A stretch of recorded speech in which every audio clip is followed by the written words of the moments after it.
قصه های باران. مهمون دلای کوچولو موچولوی شما بچه های خوب و دوست داشتنی.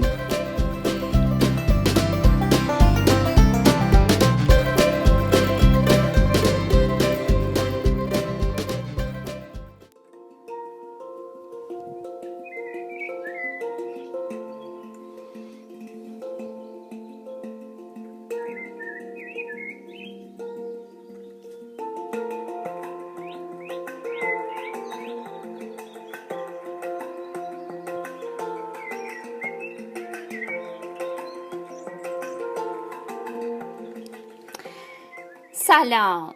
این داستان حساسیت زنبوری. یکی بود، یکی نبود. زیر گنبد کبود، غیر از خدای مهربون هیچکی نبود.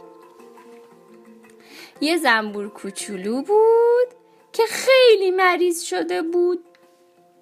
این زنبور کوچولو هی عطسه میکرد و میگفت زیچی زیچی زیچی. فکر میکرد سرما خورده و به همین خاطر شروع کرد به خوردن عسل سرماخوردگی و عسل ضد سرفه. اما حالش بهتر نمیشد و هی بیشتر عطسه میکرد.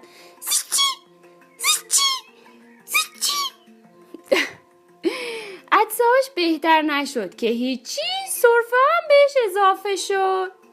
با هر سرفه صدا میکرد کم کم عطسه و سرفهش با هم قاطی شد و شد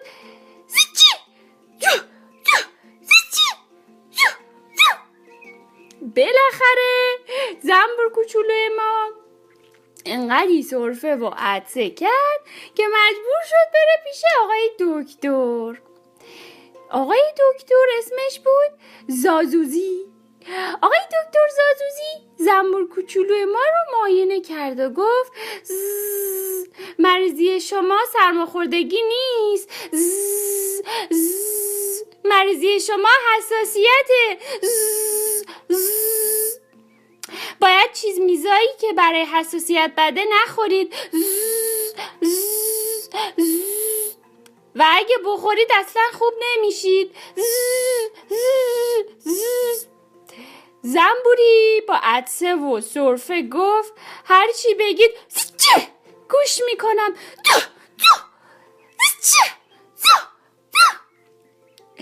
دکتر زازوزی گفت فقط غذاهای آبپز بخور، ضمناً روی هر میوه‌ای هم نباید بشینی، اما سیب و هویج برات خوبه.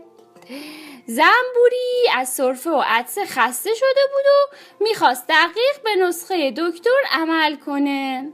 به همین خاطر پرواز کرد و رفت به سمت خونشون.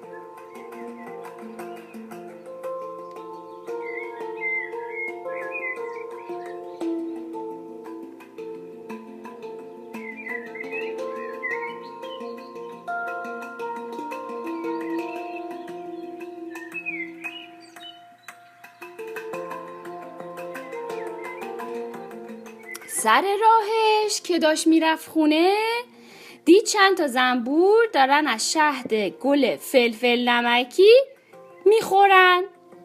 حرف آقای دکتر یادش افتاد و چند متر اون طرفتر پرید و رفت که از اونو دور بشه.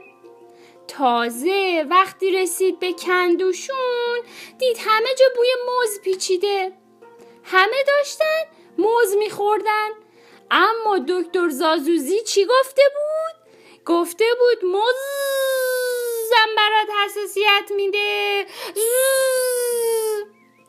البته زنبوری ما فقط تا وقت خوب شدنش باید از خوردن این میوه پرهیز کنه.